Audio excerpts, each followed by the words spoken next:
Just about everyone is afraid of something. The things we fear may not be the same, but we've all experienced fear. As children, being afraid of the dark is common. Many children think there are monsters under their bed. But may I suggest adults can have monsters too? I believe that our greatest monsters are not the things that are happening right now, but the things that might happen in the future. Fear of the unknown can be paralyzing. Logically, we know that every terrible thing we can ever imagine won't happen, but we're still afraid. It's critical for us to remember that this kind of fear is not from God.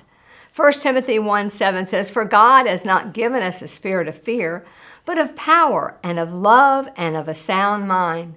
Fear can be one of Satan's greatest weapons against us.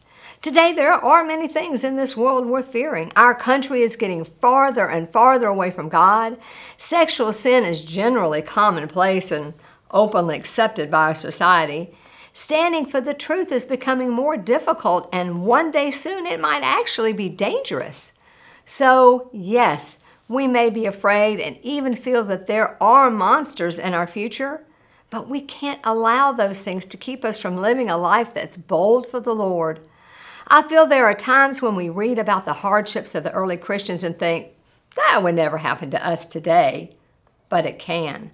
So today I'm calling on all of the faithful to fight. We must fight our monsters and stand for Jesus. We can't allow Satan to use our emotions against us. Christ defeated Satan on the cross, and we must stand in that victory and proclaim the true and living God. So ladies, let's push out that fear and fight. Fight at the polls, fight with our money, fight with our words, and the demonstration of Christ-like love.